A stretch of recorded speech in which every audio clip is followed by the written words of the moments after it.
ఈరోజు అహ్మదాబాద్ వేదికగా జరగనున్న India versus New Zealand final ICC టోర్నమెంట్లో ఎవరు గెలుస్తారు? ఈ యొక్క మ్యాచ్లో అభిషేక్ శర్మ ఆడతాడా? లేకపోతే ఇంకా ఎవరైనా ఆడుతారా? ఇంకా వరుణ్ చక్రవర్తికి మరో ఛాన్స్ దక్కనుందా? లేకపోతే కుల్దీప్ ఏమన్నా టీంలోకి వచ్చే ఛాన్సెస్ ఏమన్నా ఉన్నాయా? అసలు ఈ ఈ రెండు జట్లలో స్ట్రాంగ్గా ఏం కనిపిస్తుంది? అసలు ఈ యొక్క ఫైనల్ వార్ వన్ సైడ్ అవుతుందా? లేకపోతే బోత్ వేస్గా వెళ్తుందా అనేది మనం ఈ యొక్క వీడియోలో ఫుల్ అనాలిసిస్ చేసుకుందాం. హాయ్, హలో, నమస్తే, welcome to my YouTube channel. ఇంకా కానీ మీరు మా ఛానల్ని సబ్స్క్రైబ్ చేసుకోకపోయి ఉంటే కింద ఉన్న సబ్స్క్రైబ్ బటన్తో పాటు దాని పక్కనే ఉన్న బెల్ ఐకాన్ని కూడా క్లిక్ చేసి మమ్మల్ని మా ఛానల్ని ఎంకరేజ్ చేయండి. ఇంకా లేట్ చేయకుండా మన యొక్క అనాలిసిస్కి వెళ్తే, ఇంకా ఈరోజు జరగనున్న India versus New Zealand match fans అందరికీ మాత్రం చాలా ఎగ్జైటింగ్ అని చెప్పాలి. ముఖ్యంగా ఈ రెండు టీమ్స్ ఐసీసీ టోర్నమెంట్స్లో చాలా స్ట్రాంగ్ టీమ్స్ అని చెప్పాలి. ముఖ్యంగా ఈ టూ టీమ్స్ మంచిగా పర్ఫామ్ చేస్తారు ఐసీసీ టోర్నమెంట్స్ అంటే. ఇంకా ఇప్పుడు ఫైనల్లో ఫేస్ ఆఫ్ అంటే అది ఎవరి ఊహకి అందనటువంటిది. ఇంకా ఇక్కడ match preview, key battle, strengths, weakness అన్నీ చూద్దాం. ఇంకా ముఖ్యంగా మన టీమిండియన్ స్ట్రెంత్ విషయానికి వస్తే స్ట్రాంగెస్ట్ బ్యాటింగ్ లైనప్ అని చెప్పుకోవాలి. ముఖ్యంగా సంజు శాంసన్ లాస్ట్ 2 మ్యాచెస్లో తను స్టెప్ అప్ అయ్యి ఒక మన టీమిండియాని నాకౌట్ స్టేజ్లోకి తీసుకొచ్చి దాని తర్వాత సెమీఫైనల్స్లో ఒక మంచి ఇన్నింగ్స్ ఆడి మన టీమిండియాని ఫైనల్స్ దాకా తీసుకొచ్చాడు. ఇక తనతో పాటు అభిషేక్ శర్మ ఈ యొక్క మ్యాచ్లో తనకి అవకాశం అనేది వస్తుందనే చెప్పాలి. ముఖ్యంగా తనకి న్యూజిలాండ్ పై ఒక మంచి రికార్డ్ కనిపిస్తుంది. కాకపోతే మన టీం మేనేజ్మెంట్ మాత్రం అభిషేక్ శర్మని ఇంకా బ్యాక్ చేసే ఆలోచన ఉందని తెలుస్తుంది. మరీ ముఖ్యంగా మన టీమిండియన్ కెప్టెన్ అండ్ కోచ్ అయితే దీనిపై చాలా క్లారిటీగా అండ్ దీంతో పాటు అతనిపై చాలా మంచిగా రెస్పాన్స్ అయ్యారు. ఇంకా దాంతో పాటుగా 1 డౌన్లో వచ్చే ఇషాన్ కిషాన్ అయితే మాత్రం మన టీమిండియానికి ఒక ఎసెట్ అని చెప్పుకోవాలి. ఎందుకంటే తను వికెట్ అభిషేక్ శర్మ ఎక్కడ పారేసుకున్నా కానీ తను మాత్రం ఒక చక్కటి బ్యాటింగ్ అండ్ పవర్ఫుల్ స్ట్రైకింగ్తో ఒక మంచి డీసెంట్ స్కోర్స్ నాక్స్ ఇస్తున్నాడు. తన తర్వాత వచ్చే సూర్యకుమార్ యాదవ్ యొక్క ఫామ్ గురించి కొంచెం ఆలోచించుకోవాల్సిందే. ఎందుకంటే సూర్య బై ఆఫ్టర్ యుఎస్ఏ మ్యాచ్ తర్వాత అంత టైప్ ఆఫ్ పర్ఫార్మెన్స్ రాలేదని చెప్పాలి. మరీ ముఖ్యంగా మిడిల్ ఓవర్స్లో చాలా వాటికి స్లో అవుతున్నాడు స్పిన్ బౌలర్స్కి. కాకపోతే లాస్ట్ ఈ యొక్క ఇయర్లో జరిగిన 5 మ్యాచ్ T20I సిరీస్లో మన Suryakumar Yadav player of the సిరీస్గా ఉన్నాడు. ఈ యొక్క మ్యాచ్లో మనకి ఏమన్నా ప్లస్ పాయింట్గా ఉండే ఛాన్సెస్ ఏమన్నా ఉన్నాయి.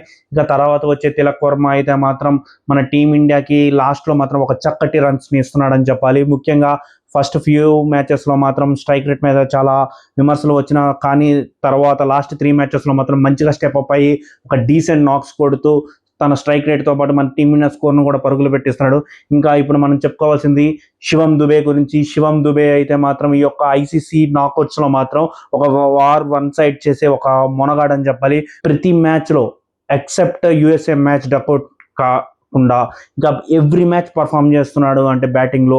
అంటే అది నాకు దుబేలానే కనిపిస్తున్నాడు. ఎందుకంటే దుబే మాత్రం ఒక మంచి స్ట్రైకింగ్తో మన టీమిండియా స్కోర్ని ఒక స్పిన్నర్స్ని అటాక్ చేయడంలో ఒక కీ రోల్ పోషిస్తున్నాడు అని చెప్పాలి.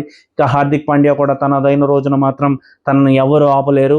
బ్యాటింగ్లో అక్షర్ పటేల్ వరకు వస్తుందా అనే మాత్రం సందేహాలు ఉన్నాయి. ఎందుకంటే ఈ యొక్క రోజు మ్యాచ్ ఒక mixed wicket black and soil pitch అని యూజ్ చేస్తున్నారు. ఈ పిచ్ చాలా ఫ్లాట్గా కనిపిస్తుంది. అందులోనూ మనం 2023 వరల్డ్ కప్లో ఏ పిచ్ పై అయితే ఓడిపోయాం ఆ పిచ్ కాకుండా అందులోనూ ఈ యొక్క ఐసీసీ టోర్నమెంట్లో మనం ఓడిపోయాం కదా ఎగనెస్ట్ సౌత్ ఆఫ్రికా.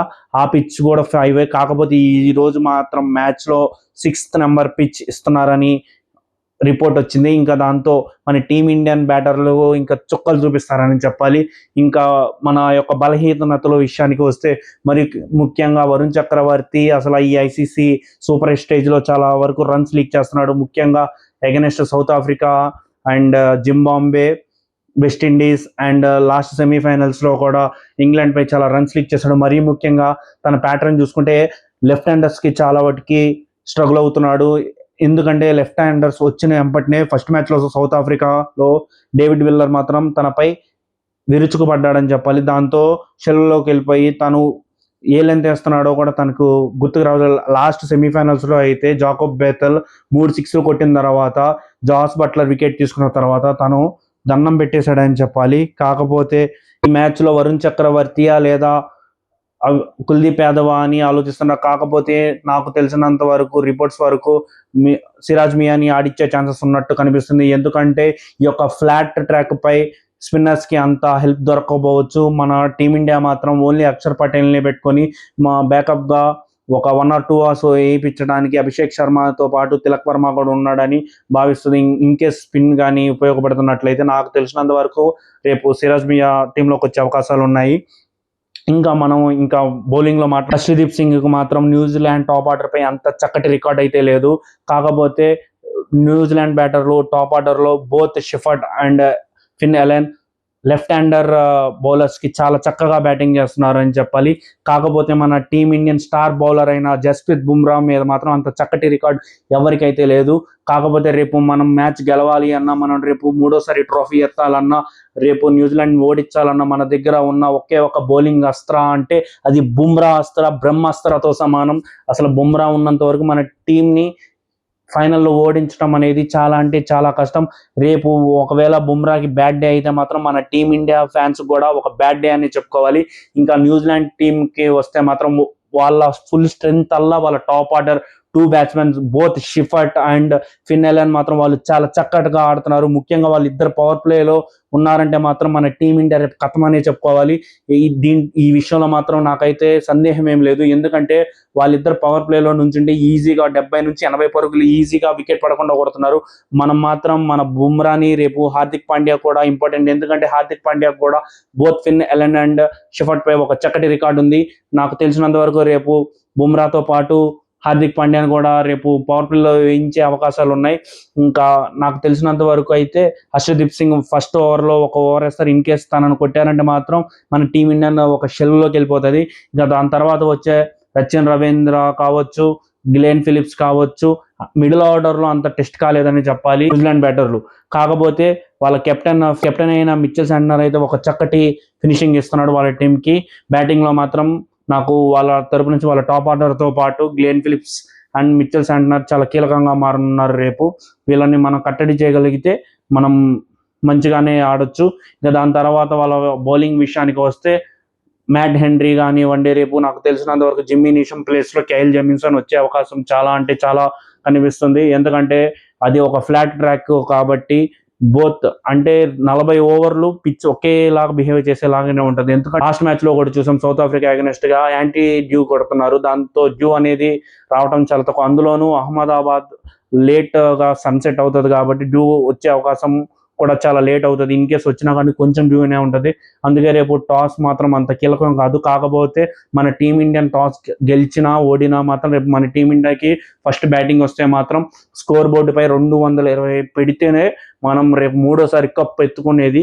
ఒకవేళ వాళ్ళు గెలిచి 200+ స్కోర్ కొట్టినా కానీ మన టీమిండియా డైరెక్ట్ గా ప్రెజర్ లోకి వెళ్తుందని చెప్పుకోవాలి. ఇంకా ఇలాంటి బ్యాటిల్స్ నాకు మాత్రం రేపు ఈ యొక్క బోత్ టీమ్స్ లో బ్యాటిల్స్ కి చూస్తే మాత్రం Suryakumar Yadav versus New Zealand spinners అని చెప్పాలి. లాస్ట్ జరిగిన T20 సిరీస్ లో సూర్యకుమార్ యాదవ్ న్యూజిలాండ్ స్పిన్నర్స్ ని మాత్రం ఉతికి ఆరేశాడు. దాంతోపాటు వాళ్ళ పేస్ బౌలర్స్ ని కూడా ఉతికి ఆరేశాడు అని చెప్పాలి.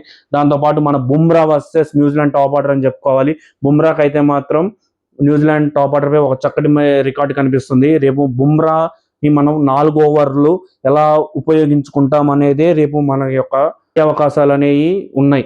ఇంకా దాంతో Hardik Pandya versus death bowling. మన డెత్ బౌలింగ్ లో మాత్రం లాస్ట్ మ్యాచ్ సెమీఫైనల్స్ లో బుమ్రా అండ్ హార్దిక్ పాండ్యా ఒక చక్కటి బౌలింగ్ తో మన టీమిండియాని ఫైనల్స్ కి చేర్చుకోవాలి. ఈవెన్ వాళ్ళు అటాక్ చేస్తున్నా కానీ మన బుమ్రాని మాత్రం డెత్ ఓవర్స్ లో అట్లీస్ట్ 2 అవర్స్ వేయించుకునేలానే చూసుకోవాలి. మనకి మాత్రం రేపు గెలిచే అవకాశాలు 60% ఉన్నాయి. ఇంకా మనం కంపేర్ చేసుకుంటే న్యూజిలాండ్ తో. ఇంకా మనం 2023 యొక్క పీడకలని ఈ యొక్క వరల్డ్ కప్ తో మనం బ్రేక్ చేసుకొని మనం రేపు హ్యాపీగా మన టీమిండియా వరల్డ్ కప్ 3వసారి ఎత్తి మళ్ళీ డిఫెండింగ్ చేసుకున్న వరల్డ్ కప్ ని డిఫెండ్ చేసుకున్న టీం గాను మన టీం ఉండాలని. అందులోనూ హోమ్ గ్రౌండ్ లో ఇంతవరకు ఏ టీం గెలవలేదు. మన టీమిండియా గెలిచి రేపు ఆ యొక్క మిత్ ని బ్రేక్ చేస్తుందని నేను ఆశిస్తూ ముగిస్తున్నాను. మా వీడియో కానీ మీకు నచ్చినట్లయితే లైక్, షేర్, సబ్స్క్రైబ్ తో పాటు కింద ఉన్న బెల్ ఐకాన్ ని క్లిక్ చేసి మమ్మల్ని మా ఛానల్ని ఎంకరేజ్ చేయండి.